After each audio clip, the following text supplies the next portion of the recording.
Okay, Bruchim Habayim, everybody. Welcome. Thank you very much for joining us tonight, Be'ezrat Hashem, as we continue our study of the Halichot Bat Yisrael, the halachot that pertain to Jewish women, Baruch Hashem, as we continue in our 7th edition of this very important set of halachot. And tonight, B'ezrat Hashem, we will be studying the laws of Purim. As this week, Baruch Hashem, is the week of Purim, which is supposed to be, Baruch Hashem, a very joyous week for us, a week of a lot of mazal. As it says, LaYehudim hayta ora v'simcha v'sason v'ikar. And ora, says the Gemara, ora zu Torah, that the Jewish people had light. And what is light? Light is Torah. So Baruch Hashem, we're studying the Torah now. It's a very big zechut to learn with all of you, and I'm very excited to go through the halachot of Purim together with you. First of all, before we begin, we'd like to thank our anonymous sponsor tonight, who is sponsoring for the refuah shlema of David ben Galit. May he have a complete and speedy refuah. Also, we would like to learn for the refuah shlema of David Yitzchak ben Sarah Dvorah. May he have a refuah shlema b'toch shar cholei Yisrael together with David ben Galit. And also, we would like to dedicate tonight's shiur leilui nishmat Bracha Polet Bat Rachel, one of our dear congregants. So unfortunately, last week we were learning for her refuah, but Hashem had other plans and decided to, unfortunately, to take her. And we're learning for her, for Leilui Nishmata, that Hashem should take her neshama higher and higher in Gan Eden, and she should be a Melitzat Yosher for her family and for all of Klal Yisrael, Be'ezrat Hashem. So Purim is a very special holiday, very special. And it's a holiday that is something that's very unique. Just would like to share with you a small point before we begin. The halachot, the idea of Purim is an incredible thing. We know that when the Jewish people received the Torah at Mount Sinai, so there was a little bit of a forcing of Hashem upon the Jewish people. The Gemara in Masechet Shabbat tells us, "Kafa alehem har kegigit." Hashem took the mountain and held it on top of the Jews and said, "Either you accept the Torah now, or else I'm taking the world back to tohu vavohu. The world is going to go back to the way it was before creation." So that was something that kind of forced the Jews to accept the Torah. So the Gemara says, so that could be a claim against Hashem. How could Hashem punish us if we ever do something wrong? We never wanted to accept it to begin with. We didn't accept it willingly. So the Gemara says, you know what? That may have been true at some point. However, says the Gemara, Hadar kiblua b'yimei Achashverosh, that in the time of Achashverosh, when the Jewish people saw that they were almost annihilated by Haman, and Hashem completely turned around the situation, that now the Jewish people killed 75,000 people that were going to kill them. So then they realized what a tremendous miracle it was, and they then accepted the Torah upon themselves willingly. So that's why this holiday is so special, that the Rambam writes that that eventually when Mashiach comes, all the other books of the Tanakh, they might become nullified. And the Ravid explains not that they would really become nullified, but that the prophecies that they mention, they're not applicable anymore. The prophecies about the destruction, about the exile, they don't apply. So we might not read them publicly anymore. But says the Ravad in explaining the Rambam, that what it means is that eventually that Purim we will always read out loud. The Megillah we will always read out loud publicly. Why? Because of the fact that that is something that is a miracle that we will never forget how Hashem saved us at that time. And that was the Kabbalat HaTorah, that was the accepting of the Torah upon ourselves willingly. Something which is a very important thing to remember. So therefore, it's a real time of joy that we have accepted the Torah upon ourselves willingly, and that's why it's so important to observe the holiday the right way. So let us begin, Be'ezrat Hashem, B'Shem Hashem Naseh V'Natzliach. Very important to know these things. Here we go. We start off, Be'ezrat Hashem, on Thursday, there will be Ta'anit Esther. Ta'anit Esther was the fast that that the entire Jews observe, commemorating the fast of Esther, and that is something that we all observe before Purim. So now, this Ta'anit, the poskim say, is a minhag, meaning it's not the kind of fast that's like fasting for the different stages of the destruction of the temple, which are definitely brought down in halakha that we must do it. Ta'anit Esther, of course, we must do as well, but because of the fact that it's a minhag, there are certain leniencies. Minhag means it's a custom. So there are certain leniencies that you wouldn't find elsewhere. For example, the halakha says straight out over here that if a woman is pregnant, she is exempt from fasting the Ta'anit Esther on Thursday. She's completely exempt, even if she's feeling fine. She doesn't have to fast whatsoever. Now that's referring to one of two scenarios. Either she's 3 months pregnant, so 3 months pregnant is already considered that you could see that she is pregnant. That is definitely a point of exemption. Or if she isn't 3 months pregnant and fasting is hard for her, then we say there's no problem. Definitely if she's not feeling well, if she has morning sickness, if she's vomiting, if she's nauseous, things like that would definitely permit her to go ahead and to not fast. Okay, that's perfectly fine. Also, if a woman is nursing, she does not have to fast on Ta'anit Esther at all. As a matter of fact, the poskim say that even if she is not nursing, but even if, let's say, she just had a baby within the last 2 years, so the Gemara in Masechet Nidah tells us that it takes the body about 24 months to kind of put itself back in place after having given birth, and therefore, if the baby is not yet 2, so even if she isn't even nursing anymore, let's say she stopped nursing after the baby hit age 1, right?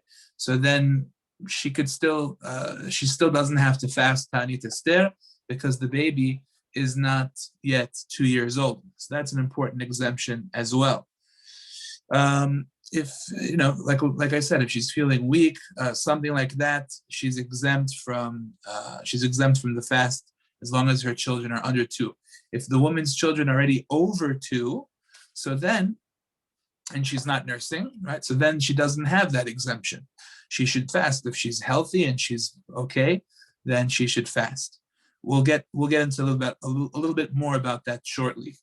If a woman miscarried, God forbid, in the last 30 days, so she is exempt from fasting. Absolutely, if she just gave birth within the last 30 days, she's exempt from fasting, and she's not supposed to fast at all in this kind of thing. So, but the idea is that a miscarriage also is considered like giving birth in that sense, that she would be exempt because of that from fasting. Another important halakha is that in general, a sick person, somebody who is ill, doesn't need to be deathly ill, just somebody who's sick, he's having, he needs to recover. That person is exempt from fasting, and he doesn't have to make it up at a later date. He's exempt, and there's no problem. And the same thing with somebody who's simply very weak. Again, these are very big exemptions because, after all, Ta'anit Esther is in the category of a minhag, and therefore there are leniencies over here. So if a person is simply very weak, he is exempt from the fast, and he does not have to make it up at a later date. If a person is only experiencing pain in his eyes, the poskim talk about this too, pain in the eyes can exempt the person from fasting now, but he would have to make up his fast at a later time because that's not considered to be an overall sickness, an overall illness, or an overall weakness, just a certain pain in the eyes that the person is experiencing. Okay, so therefore they could postpone it till a later time. They could eat now and then fast at a later date. Okay, so before we move on, if we have any questions about exemptions, bechavod, please ask them now, and then we could move on. Okay, sounds good. Great, let's continue. Next, when it comes to Erev Purim, so the Ramah says that before, usually at Mincha of Ta'anit Esther, or some have the custom the night of the reading of the Megillah, there's something which is called the Zecher Lemachatzit HaShekel. The Zecher Lemachatzit HaShekel means that a person gives 3 half, in America it would be half silver dollar coins. The reason being that we give half of the currency of the country to tzedakah. Now, what kind of tzedakah? We give it to, in this case, Mosdot HaTorah. Chacham Ovadia says we give it to yeshivas, institutions of Torah study, kollels, talmidei chachamim. This is where the machatzit HaShekel should go to. And shortly we'll explain why. So we give them to those institutions, or to people who can give them to those institutions at this time. What is the idea behind this? So let's explain a little bit. There are 2 points we have to discuss. Number 1, in the times of Bet HaMikdash, every year, Rosh Chodesh Adar, there was a time where they would announce that it's the yearly collection of the Machatzit HaShekel. The Machatzit HaShekel was a half of a shekel, which was around 9 grams of pure silver. And that was something that they would give in order to, number 1, have a census of how much, how many people there are. You can't count people, but you could count half shekels. And they took that money, and with that money, they would purchase the korbanot, the sacrifices, the tmidim, the daily sacrifices that were offered up once in the morning, once in the evening, and they would use that money for those sacrifices. Every year there was a collection. They announced this collection in Adar, and it was going on through Nisan. Okay, this was a mitzvah that was a commandment for the Jewish people already in the desert. This was something that was told to Moshe Rabbeinu in Parashat Ki Tisa. It's an old ancient commandment, and it carried on for a long time throughout the times of the Bet Mikdash. Now, what is the reason for that? So the Torah says in the pasuk itself, it says lechaper al nafshotechem. This is something that is to atone for all of you. It's an atonement. That's number 1. Now over here by Purim, it has a special significance. The significance of it is the following. We know that Haman, Harasha, took out money from his own pocket, a lot of money, 10,000 shekels of kesef, and gave it to Achashverosh in order to pay for the slaughter of the Jews. So everything in Torah, the way Hashem works is everything is midah kineged midah. One corresponds to the other. Hashem knew in his infinite wisdom that Haman would do such a thing. So he wanted to give us an opportunity to combat those shekalim of Haman Harasha. And the opportunity to combat those shekalim is by us preemptive striking, by having ourselves give the shekalim to the Bet HaMikdash in order to fight off the shekalim of Haman. Because that way, when Haman would give the shekalim at a later time, Hashem would say, how could I let those shekalim of Haman kill all the Jews when they gave for so many years, every year, the machatzit shekel, all the Jewish people, men aged 20 and up, would give the machatzit shekel to Bet Mikdash. That zechut fended off Haman Harasha. So that's something which is really important for us to do, because of the fact that although we don't have Bet Mikdash anymore, but still what the Torah itself says is lechaper al nafshotechem. It's coming to atone for all of the people that give it. Now, why do we give it to Talmidei Chachamim, to yeshivas, to kolelim, etc.? The reason is because this was something that was going towards the Bet HaMikdash. The Machatzit Shekel went to the sacrifices, which was Bet HaMikdash.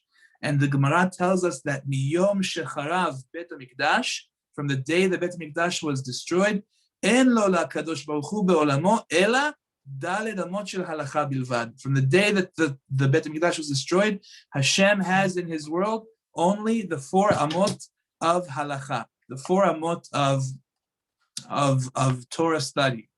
So the 4, meaning in the 4 amot, the 6 feet that Torah is being studied, that's where Hashem lives. That's instead of the Bet Mikdash. That's what we have today. So therefore, we give it to the next best thing, which is the places where Torah is studied, the Talmidei Chachamim that are involved in the Torah study. So that's the idea over here. So now, the question is, do women have to give it? On the one hand, one might say, well, in Bet Mikdash, only men 20 and up gave it. That's true. But on the other hand, like I said before, the Pasuk says that this is lechaper al nafshotechem. It's like a kaparot. It's like something that does an atonement for you, and therefore everybody needs the atonement. So therefore, not only do we do it, men do it, but also women do it as well. And also we do it on behalf of our children as well. As a matter of fact, I saw even some say, even if a woman is pregnant, she should do it for the pregnant child too. Okay, now, there are different customs in how to go about it. So first of all, like this. In that parasha, it says the word Trumat Hashem 3 times. This is the donation of Hashem, donation of Hashem, donation of Hashem. So one machatzit shekel is just 1/2 coin. So that would mean that all you have to give is 1/2 of a coin. But the Mefarshim bring down that since it says the Trumat Hashem, donation of Hashem 3 times, so we should give 3 of those half coins. So that's why we give 3 of the half coins of the currency. So the strict custom would be 3 half silver dollars, 3 half shekels, or 3 half of whatever currency you have. Now, some want to say, well, that's true, that it's a half shekel currency or half silver dollar, but that understanding was when it was equal to the value of the actual half shekel, which was 9 ounces, 9 grams of gold, of silver, I meant to say, of silver. So therefore, you need to get 9. You need to make sure that it's at the very least 9 grams of silver. Now, 9 grams of silver today are 1 gram of silver is 87 cents. I looked it up today. So 87 cents, if you were to times it by, multiply it by 9, would get you $7.83. So that means 1 machatzit shekel value would be $7.83. Now, if you do it times Trumat Hashem 3 times, which is the custom of Trumat Hashem, says the value, the donation of Hashem, that would get you $23.49. So it's an interesting thing. So we went from $1.50 to $23.49. So I'll tell you what rabbis commonly say.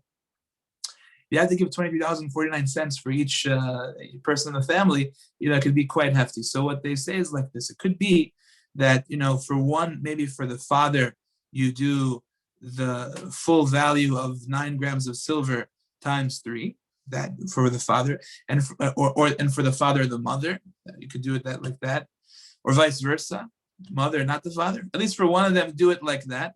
And then for everybody else, you could do $1.50 with 3 half silver dollars, and you fulfill the minhag in both ways.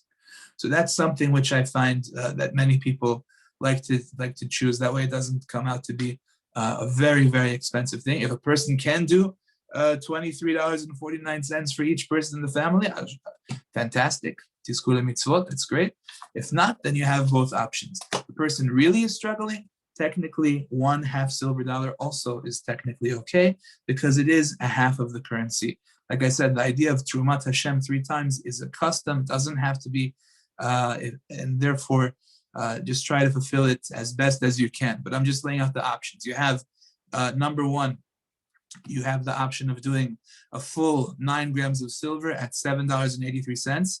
The minhag of Trumat Hashem 3 times would get that up to $23.49.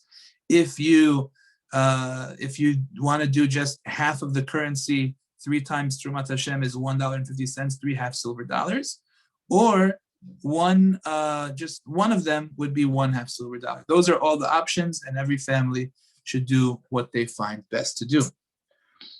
I saw that the Alter Rebbe of Chabad, Zchuto Yagen Aleinu, gave on behalf of his wife and of his little kids as well.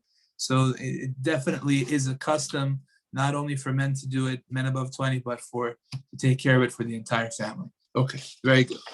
Let us continue. If we have any questions on that before we move on, feel free to ask them now.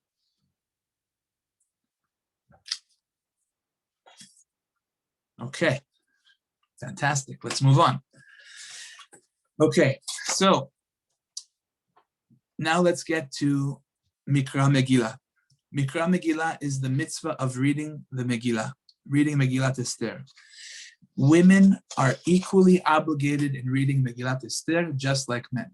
The reason is she'af hen hayu beoto hanes. They were also completely involved in this miracle just as much as the men were, and therefore when the Chachmei Megillah, or the time of when the rabbis established this, after the story of the Megillah took place, they established these minhagim, these halachot rather, not only for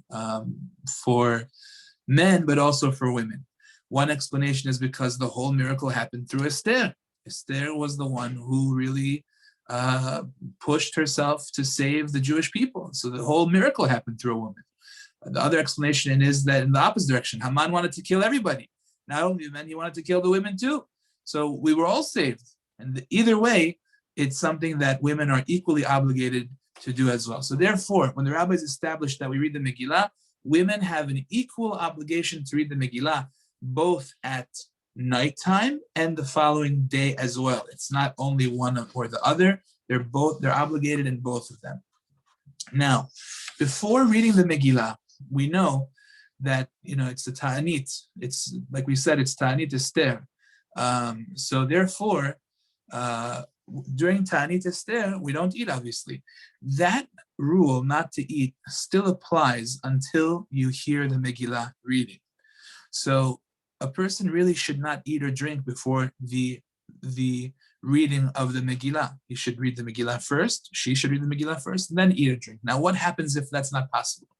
Let's say that you're watching your kids at home and the husband is going to shul and you're watching your kids at home and you have to eat something. I mean, you can't just go ahead and not eat. I mean, you're hungry. It's a fast and everything. It's over. You want to eat. So then the answer is, in such a case, you're allowed to eat fruit. You're allowed to drink something, right? But you shouldn't have more than a kibetza, which is 58 grams of bread, or of cakes, cookies, things like that. Cakes and cookies, less than 58 grams of it, you're allowed to have before the Megillah. Ideally, nothing at all, but if you need to eat something so that you don't pass out, God forbid, so then have some fruit, have some cakes, cookies, whatever, less than 58 grams of it, then you're good to go. That's what you're allowed to eat before the reading of the Megillah. And then, that should hopefully keep you going until the Megillah, until you hear the Megillah. Okay, very good. So that's important to be aware of as well. Also, when it comes to drinking, 3 fluid ounces technically is your max. So it's not that much, but it's something that helps you to be able to drink. Fine. Now, so like we said, women are obligated in Megillah daytime and nighttime, no difference. Sorry, before we move on, there was a question over here. Let me just read the question. For a married couple, do they fulfill their obligation by giving to their parents and grandparents from the both of them? Or it needs to be okay, so it sounds like it's a question of Mishloach Manot or Matanot Levinim. Let's get to that a little bit later. Okay, we'll get back to that. Fine. Okay, if a woman cannot come to shul to hear the Megillah, so Baruch Hashem, usually there's a second reading where they can hear it later. If there's no second reading, then you need to have somebody come over to the house and read it for you, or you go to another place and you have to have somebody read it for you. In other words, there is an obligation upon you to hear the reading of the Megillah from somebody who's going to read it from a kosher scroll. Okay, you cannot do this mitzvah on the phone or through Zoom. So if, let's say, there's a shul, they have a Zoom set up, and you can hear the Megillah through Zoom, we do not fulfill the mitzvah of hearing the Megillah through Zoom. Okay? That's very important for us to be aware of. Okay, so you have to do it in person, live. The reason that you can't do it through Zoom is because you need to hear the actual voice of the person reading it. And when you're hearing it through radio waves, through a phone or something like that, it's not the actual voice of the person. And that's why many poskim hold that it's a problem to do it through Zoom or through something like that, through the phone. You need to hear it live. If you're worried about social distancing, things like that, so then have the guy stand far away, but it needs to be done in person. Okay, fine. Even a woman, some wanted to say that if somebody, God forbid, is in mourning, let's say within the 30 days of having lost a relative, so then they shouldn't come to the shul, because in the shul, one of the blessings we make over the Megillah is Shehechianu, which is a blessing that represents happiness, and mourners wouldn't say that. So they shouldn't come to shul. But the halacha is not so. We allow mourners, if they're within shloshim, meaning they're within the 30 days of having lost somebody, they can come to shul. And although the person is saying shechianu, no problem, they can be in shul and hear it. Now, what about bringing kids to shul? The answer is that you're allowed to bring children to shul, but on condition that they don't interfere with the reading. If they are able to, sit nicely and behave, and if they make noise during Haman when everybody else makes noise, okay, fine. But if it's beyond that, then it's a problem, right? Then it's something that's interrupting the people. And one of the halachot of the reading of the Megillah is that you must hear every single word of the reading of the Megillah. If, let's say, a person was tired, they were running around the whole day, they were exhausted. By the time they sit down to read the Megillah, then they start dozing off, and then they kind of just wake up. Then for sure they did not do the mitzvah, because they were for sure out for a sentence or two. That's it. They missed it. They missed the mitzvah. They would have to do it again. So that's something which is a big problem. So what a person would have to do is make sure that they're awake. Maybe stand up on their feet, perhaps, and listen to the reading of the Megillah. Don't doze off. Then you won't be doing the mitzvah. So if a child blocks the people from the opportunity of doing the mitzvah, that's a big problem. Don't bring the kid to shul if he's going to be doing that kind of thing that will interrupt people. Now, here's a very important halakha that's really important to know. Let's say somebody goes ahead and misses a word. Maybe the chazan was not so loud and you were trying to pay attention, but you missed it. You missed a word or two or three. So the halakha is that if it's at any point in the middle of the Megillah, meaning not like the first or the last sentence, so then if you were to read those words yourself from the Chumash that's in front of you, or from the Megillah, the printed one that you are holding, then that's also acceptable. That's okay. So in other words, what you should do at that very moment, you missed, let's say, a sentence. You missed a sentence. Immediately look down at your Chumash and read it yourself, and catch up to where the Chazan is reading, and then continue following with him. As long as you yourself said it yourself, you did the mitzvah. You're good. You're done. Everything's fine. So, but the point is that you didn't miss the words. You didn't miss any words. You missed it from the Chazan, you made it up yourself. Okay, no problem. You did the mitzvah. But if you missed that too, and you didn't say it yourself because you were, let's say, dozing off, or you were chatting, right? So then you missed it. You missed the whole mitzvah.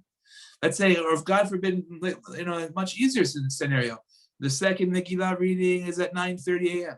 You show up at 9:33, they're already in the already 5-6 verses in. You missed it. It's over. You can't use that reading. You'd have to find another reading again, because every single word over here is imperative, is crucial in order to do this mitzvah. Okay, we have a couple of questions here. I'm going to look at them one by one. Give me a minute, please. If someone is in the hospital and no one is allowed in the hospital in today's world, in that circumstance, can a person then listen on the phone or Zoom? It's definitely better than nothing. If that were the case, then it's definitely better than nothing. I would tell them to try at least. The best thing would be for somebody to come and read it for them, obviously. maybe they could stand outside the window. I don't know if that's an option. If that's not, then yeah. If the only thing left is Zoom, then that's all he could do. But the halacha says generally in such a case, ones rachmana patre, which means that somebody who is compelled because of his circumstances not to be able to do it, it's against he's simply not able to. So then Hashem has exempted him from the mitzvah. It's beyond his circumstances, beyond his control. So the best thing he could do is Zoom. Okay, then he's probably exempt anyway. Okay, fine. Next, can the Baal Koreh himself make Shechianu if he is in Shloshim? Oh, it's a great question. I believe the answer is yes. If the Baal Koreh is in his Shloshim as well, he's doing it for the Tzibur, I believe the answer is yes, he could do it. Yes, okay. Next, the words should be read in Hebrew if you missed it. Yes, the words should be read in Hebrew. You should read it in the Hebrew text, correct. Just quickly read it in Hebrew and then go ahead and continue. Okay, great questions, everybody. Okay. Let's continue. There are 4 verses where the Chazan stops to let the people say the verses first. Those are called the Arba'a Psukei Geula, 4 verses of redemption that talk about that hint to the step of towards the redemption. Like when we talk about there was a man that was in Shushan, and his name was Mordechai. So that's already the beginning of the redemption. It's talking about Mordechai. So what the Chazan does is he pauses, and then he lets everybody say it, and then the Chazan reads it himself. So that's the procedure. He pauses, everybody says it, and then they listen to the Chazan read it from inside. Okay, very good. Okay, now part of the reason that we do that, why do we say this out loud? So it's actually very interesting. As I'm sure you're familiar that on Pesach, a lot of the things that we do at the Seder, the night of Pesach, is in order that the children should ask questions. Why are we dipping tonight in salt water? Why are we doing this? Why are we doing that? We're trying to get them involved in order to be able to teach them about what happened in Egypt and to teach them about how Hashem saved us, etc. So I saw the Kaf Chaim says that this is the same idea with this minhag. We want the kids to ask, why is the whole shul starting to talk now in the middle of the reading of the Megillah when the Chazan is reading? What's everyone saying? So then we'll tell him afterwards, oh, those are the 4 psukim of redemption. Those are the 4 moments where it started to get clear that Hashem is already saving the Jewish people. So it's in order for the children to be aware. So like I said, we bring the children to shul on condition that they're able to stay and to behave properly. But we want them there, ideally, in order to listen, to be able to ask these questions so we can answer them and explain to them what happened in the story of the Megillah and have that conversation with them. It is indeed very important that they be a part of it, if possible.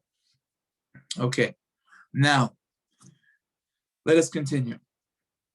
So, like I said before, women are completely obligated in the reading of the Megillah, 100% obligated, just like men. Now, the reason that this is important to be aware of is because of the fact that when a husband, let's say, comes back from shul and he's about to read the Megillah for his wife, if that's what's done, so he has to say a blessing over the reading of the Megillah because he is doing the mitzvah for her. Now, there's a difference in custom over here between Sfaradim and Ashkenazim. The Sfaradim hold, at least those that follow the opinion of Harav Ovadia, hold that the obligation for women is exactly identical to the obligation for men, and therefore, what you do is the man says the blessing, Asher Kiddishanu b'mitzvah tzivanu, al mikra Megillah. That's the blessing, the same one that he just heard in shul from the Chazan, the same one. Maybe he was the Chazan and he said it. He repeats it now, and he has his wife in mind for that blessing. And also She'asa Nisim, which is the second one. And if it's the first night, She'chianu as well. He repeats all three. The Ashkenazi custom is not so. The Ashkenazi custom is that the woman herself makes a different blessing.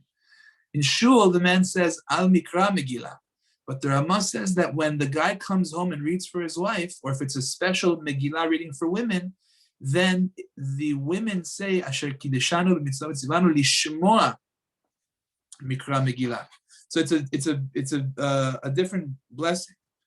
So it's important to be aware of that if that's taking place. The Ashkenazi custom is Lishmoa Mikra Megillah, but the Sephardic people who make a blessing would say Al Mikra Megillah. And Ishchai says you don't make a blessing at all.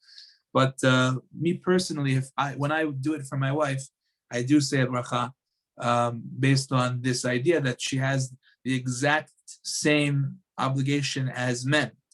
So that's what you would do. You would say Al Mikra Megillah, She'asa Nisim, and the first night She'chianu as well. Now, another difference in custom between the Sephardic custom and Ashkenazi custom. This is a good piece of trivia, actually. You could ask somebody, when do 10 women ever count as a minyan in halacha? Very interesting question. And this is only for Sephardim. For Ashkenazim, it doesn't work. It says in the halacha that the after blessing of harav et rivenu, which is the blessing that you make in shul after you read the Megillah, that blessing was only established for a tzibur, for a congregation, for a community. It's not meant for when there's no tzibur. So the Ashkenazim hold that means literally 10 men. Tzibur is always 10 men. So therefore, if you don't have 10 men, then there is no after blessing. If you're reading for, let's say, 10 women, there is no after blessing.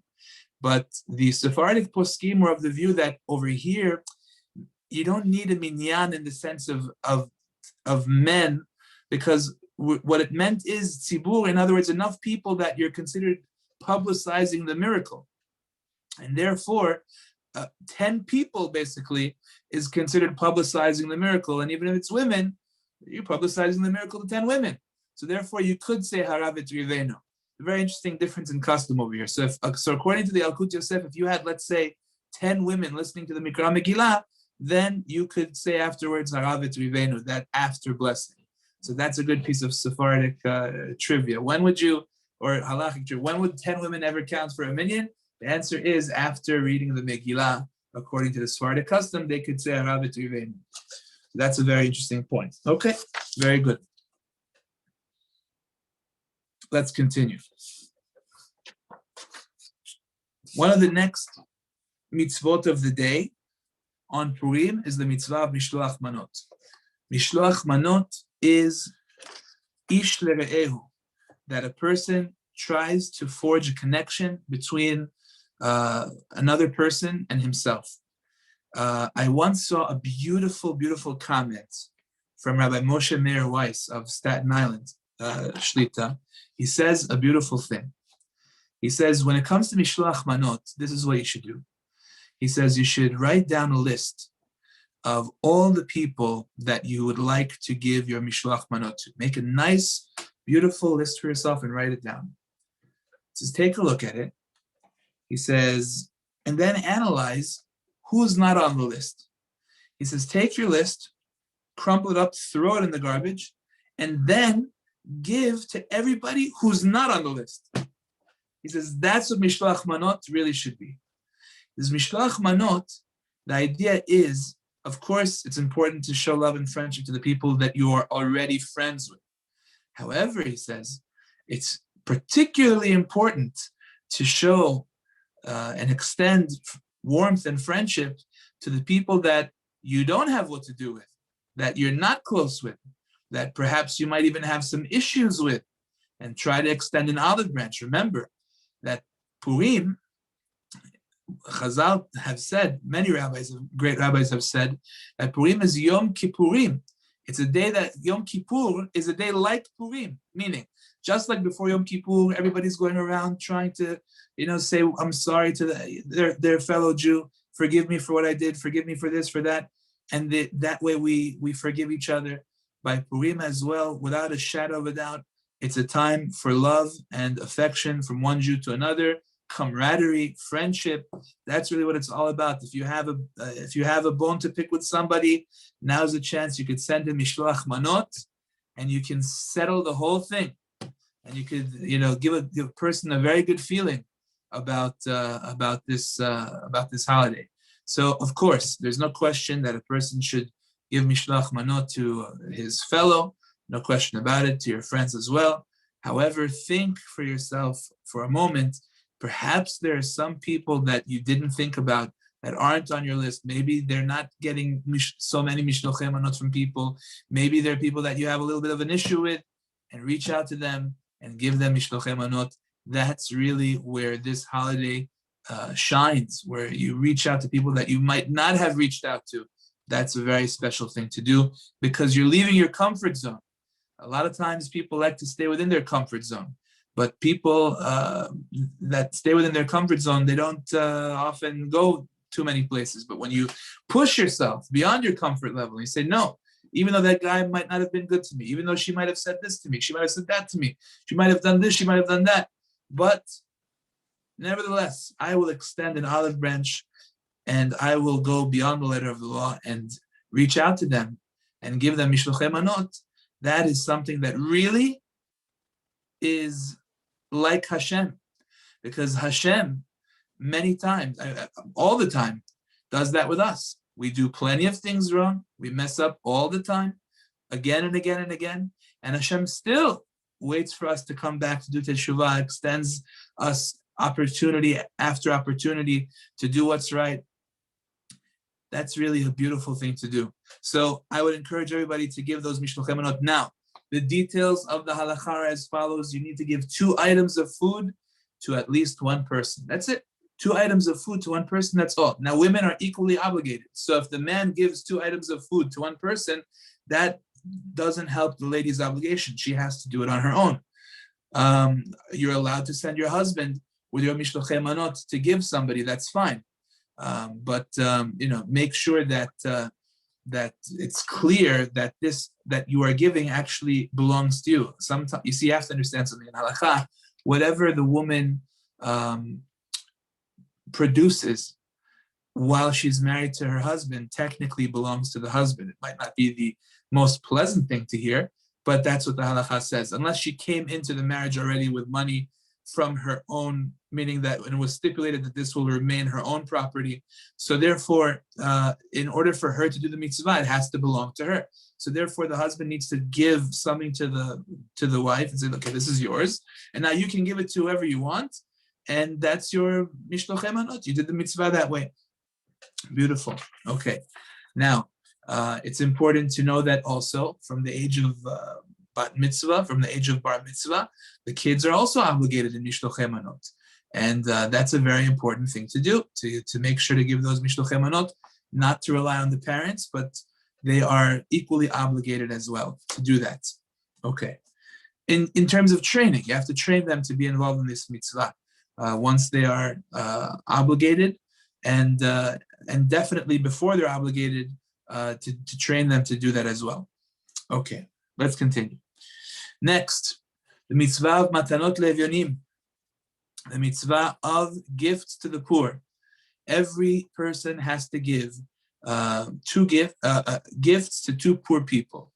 So you have to go ahead and you have to make sure to give 2 poor people gifts. Now, the strict letter of the law says that even if you give 1 pruta, which is, I don't even know how much that is, let's say a quarter, for lechumra would be a quarter, which you can't buy anything with, that's technically enough to do the mitzvah of matanot levyonim. However, the poskim do say that you want to give the person enough money to buy a meal. I mean, the right thing to do would be to give him enough money just to be able to purchase something. So that already is a question of how much an average meal would cost. So I would venture to say an average meal would cost around $10, let's say. You could buy something for less. You could buy something for $5. You could argue that. But I would say if you want to be a little bit more generous, technically $10 could purchase a meal for someone. So if you give that to 2 poor people, that's $20. So if you give one ani $10, another ani $10, so for you, that's $20. Your husband needs to do that. Your children that are above bar bat mitzvah need to do that. You should train the younger kids to do that as well, because they're obligated to train in mitzvot, and they should all give that amount. That's the minimum. Now I want to explain to you something that the Rambam writes, and this is so important for us to be able to put things in perspective. The Rambam, Perek Bet, Halichot Megillah, in Halacha Yud Zayin writes the following. This is so important to know. Mutav la'adam le'arbot matanot evyonim. It is better for a person to do more in terms of gifts to the poor, mileharbot b'seudato, than to increase in his meal, which is the next mitzvah we'll talk about, the meal of Purim, ubishloach manot lere'av, and sending portions of food to his friend. She'en sham simcha gdola umefuara ela lesameach lev aniyim ve'etumim ve'almanot ve'gilim. There is no greater joy and glorious joy than to gladden the hearts of poor people and orphans and widows and converts that don't have anybody to help them out. She'hamisameach lev ha'umlalim ha'elu. A person who gladdens the heart of these sad people. Domeh lashchina. He is similar to Hashem. Shene'emar le'achayot ruach shfalim u'le'achayot lev nitkaim.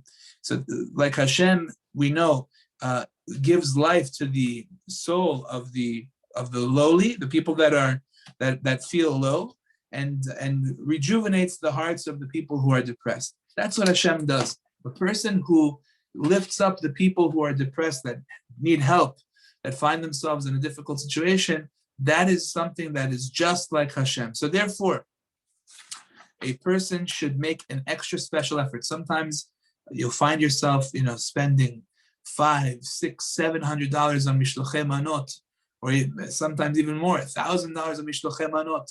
But to the matanot levyonim, it's $20, $20.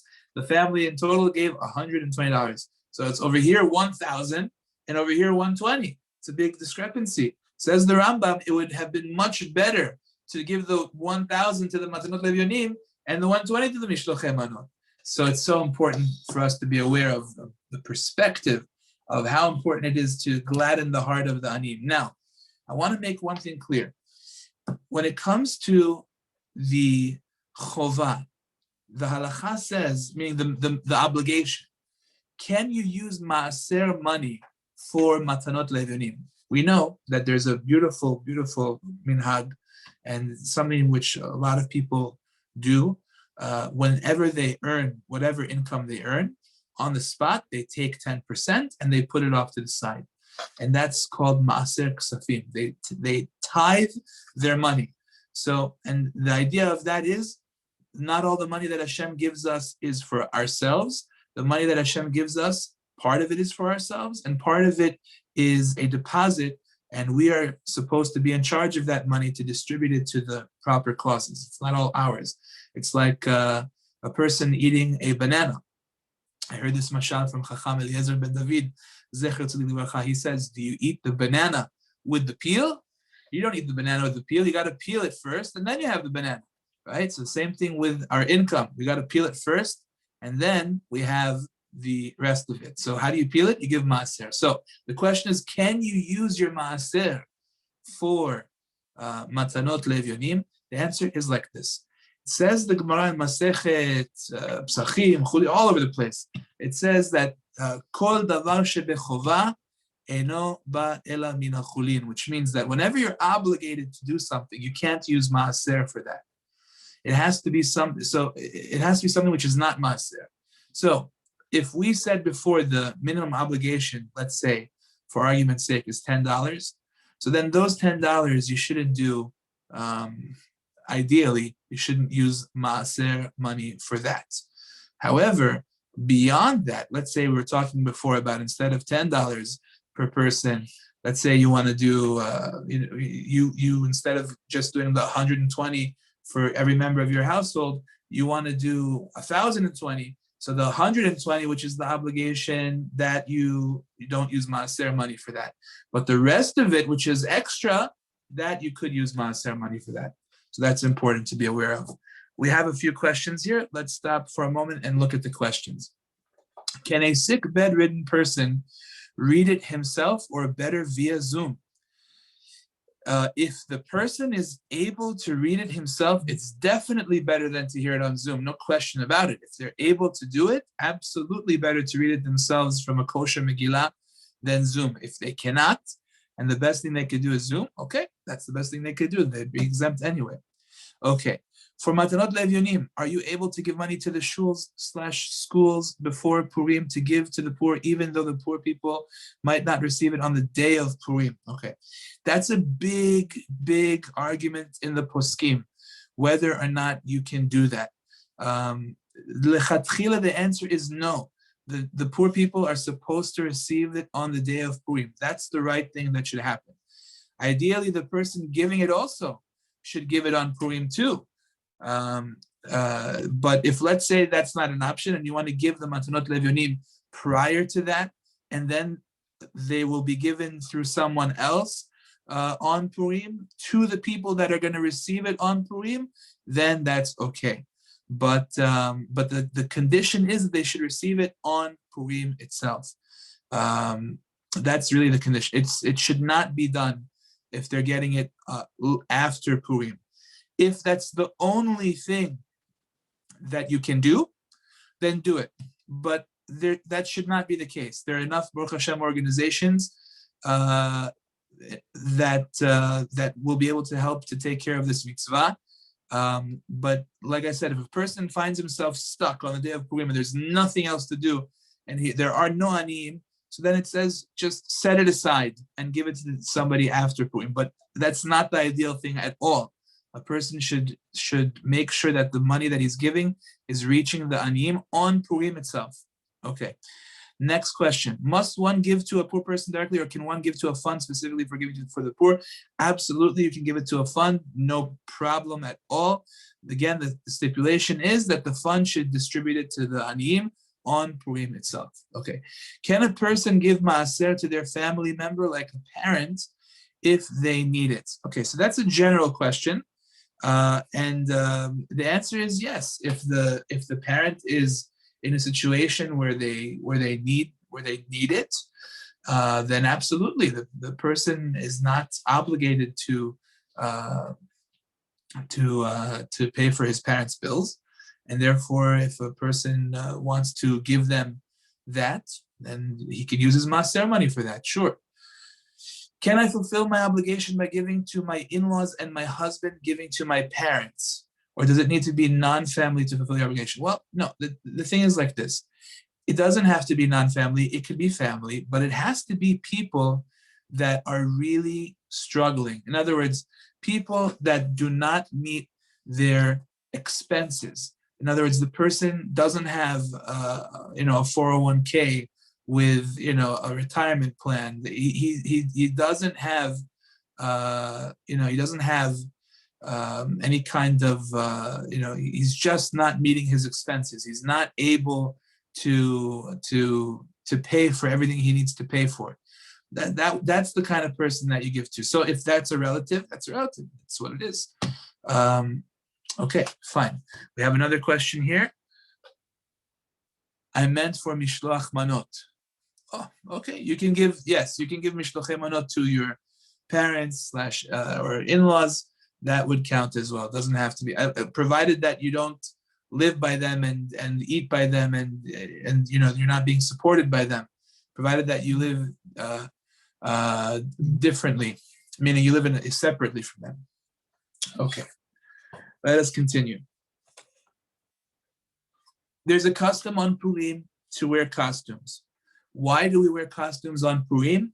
So the answer is a couple of answers. Number one, we show by wearing costumes that our bodies are really costumes, meaning the real us is deep down inside, is our neshama. The body that surrounds it is just a costume. It's not the real us. It's a very important lesson to remember, because a lot of times a person might say to himself, why should I keep on doing Torah and mitzvot, I'm messing up, I'm doing things wrong, so I shouldn't do this anymore. I'm fake. You're not fake. It's not true. The real you is the neshama inside of you that wants to do what Hashem wants it to do. That's the real you. So you never give up. That's a beautiful lesson. That's why we wear costumes. That really the body that is pulling us towards mundane things, physicality, and things like that, that's not the real us. The real us is the neshama inside of it, which wants spirituality, Torah, mitzvot. That's a very important lesson to learn from that. Number two, remember that this world is a costume. Really, it looks like there's a massive genocide about to happen, going to kill all the Jewish people, and the whole thing just turns around like that without any miracles. No miraculous things, that no sea splitting and nothing really happening that is in the form of 10 plagues or anything like that. It just looks normal. Everything is normal, and things completely just turned around without anything supernatural happening. It looks all natural.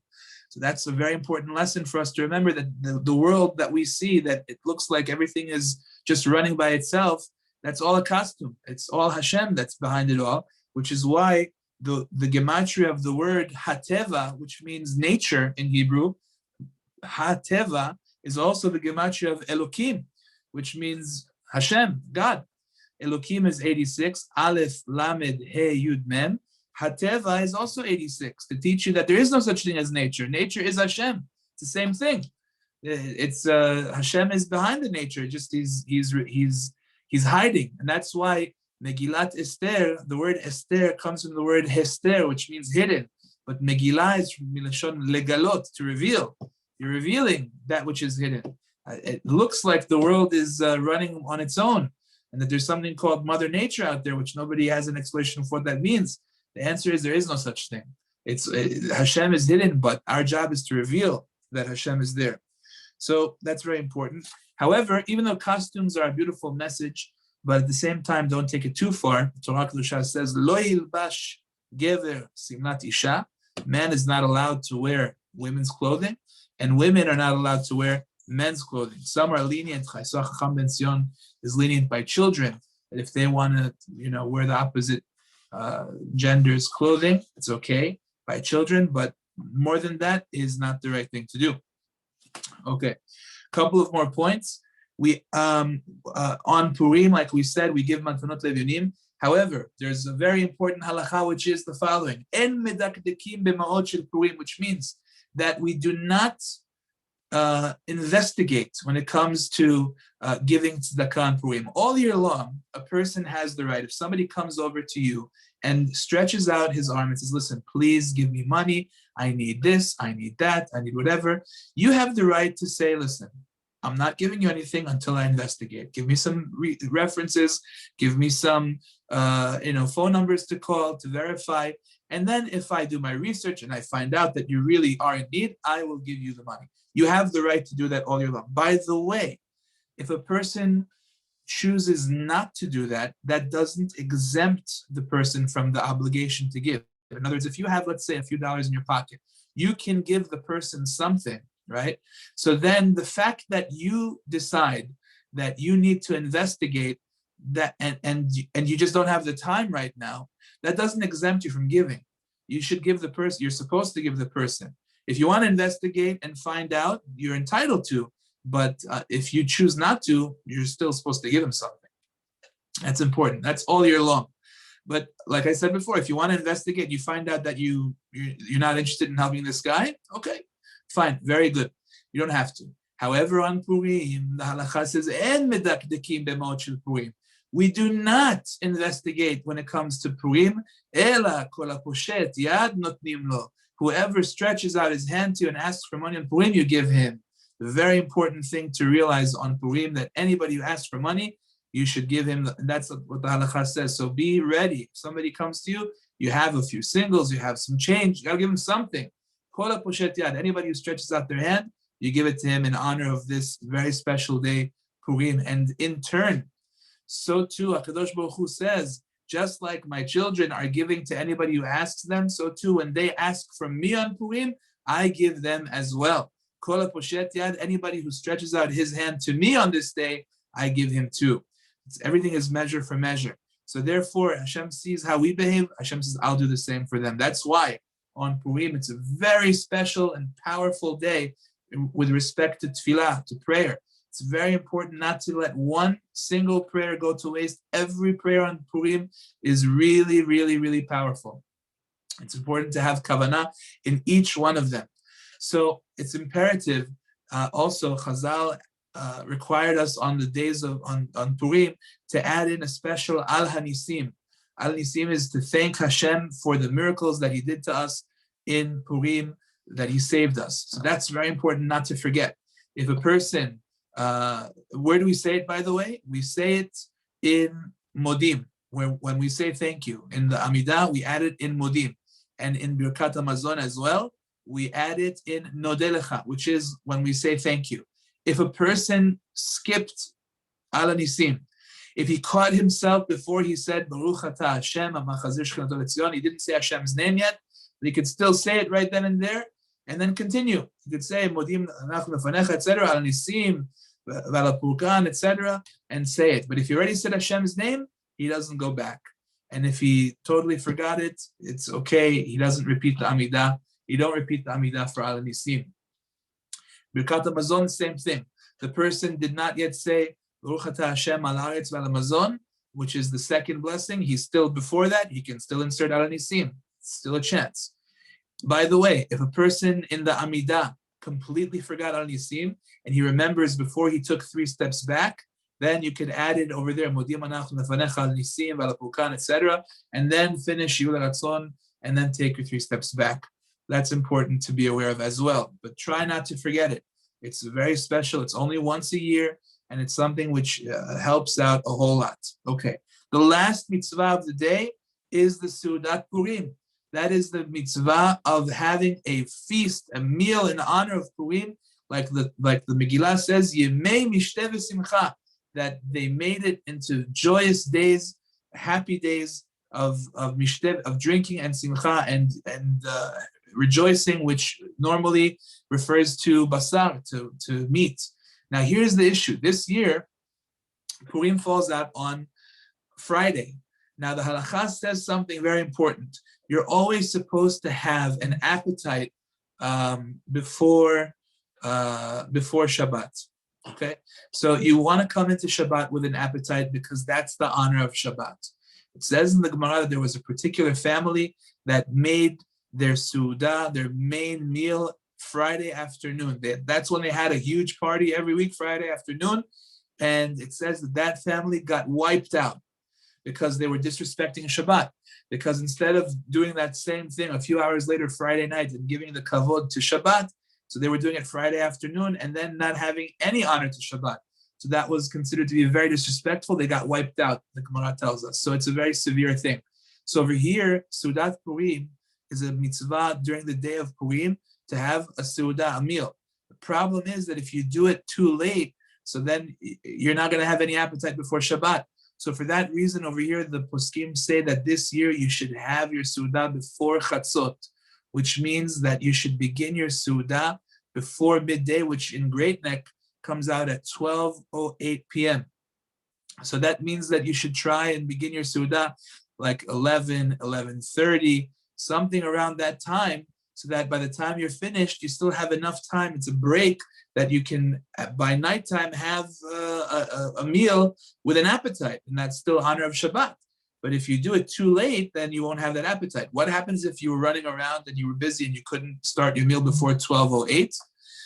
So then the halakha says that as long as you get it in before 10 hours into the day, 10 halachic hours, which is somewhere I would imagine around 2:30, 3 o'clock, so then technically you could still have your Seudah and try and finish up before time. If you still didn't have your Seudah, and as long as you have a kazait of something before sunset, so then you're good to go. But again, you don't want it to go to that extent. You want to do it before Chatzot.